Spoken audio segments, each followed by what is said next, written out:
नासिक वगड़ में घोड़ल फ़कीर जे उर्स जे 3 ॾींहं वारियूं तक़रीबूं जारी आहिनि। उर्स जी तक़रीबन में मुख़्तलिफ़ इलाइक़नि खां आयल अक़ीदतमंदनि शिरकत कई।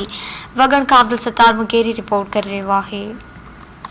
नाज़रीन, वगड़ शहर जो मस्त दरवेश ख़ुदा बख्श उर्फ घोड़ल फ़कीर जो सालियानो उर्स मुबारक जो तक़रीबूं शुरू थी वयूं आहिनि।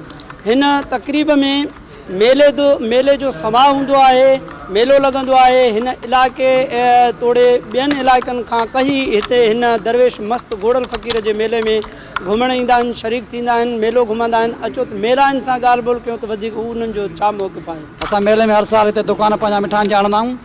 असां सेठ रोशन सोलंगी आहे, उन तावण सां इहो मेलो लॻंदो आहे। ॿियो को शहर अहिड़ो को तावण नथो करे। मलपल वारनि में बि आख़िरी ॾींहं ते असां इनाम विराईंदा आहियूं ऐं मिठाई जा दुकान सजाया विया आहिनि। असां केॾा ख़र्च आहिनि ऐं असां रोज़गार माशाअल्लाह हिन साल जेको थियो आहे ज़बरदस्त रोज़गार थियो आहे। महांगाई हूंदे बि पर ग़रीब तबिको आहे जेको उनखे हाल आहे उन हाल आहे हाज़िर पंहिंजो जेको आहे ख़रीदारी करे थो। मेले में ॾाढो मज़ो बि आहे। महांगाई जी ॻाल्हि कयो वञे त महांगाई हिन वक़्तु चोट चढ़ियल आहे, सम्झी बा। असांजे आला हुकूमतनि खे इहो ई अपील आहे त महिरबानी करे महांगाई घटि कनि, असां ख़रीद कयूं। अॻ में हिकु साल अवल जो मेले में असां ईंदा हुआसीं, ख़रीदारी कंदा हुआसीं।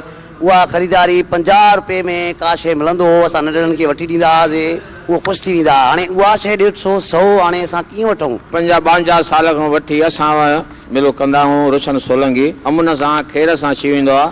महांगाई खाई वई आहे, पोइ बि मेलो माना चङो आहे। मल मलाखड़ा सभु आहिनि, कंहिं वॾे असांखे तावन कोन्हे। कोन्हे मुर्शिद घोड़ल साईं तावन आऊं जो अमुन सां मेलो थी वेंदो आहे। ख़ैर कैमरामैन हमज़ा खान बलोच सां गॾु अब्दुल सत्तार मुगेरी, धरती टीवी न्यूज़, वगड़। नाज़रीन से गॾु बुलेटिन पे चिपजाणी ते पहुतो। वधीक ख़बरनि जी अपडेट्स जे लाइ ॾिसंदा रहो धरती टीवी न्यूज़।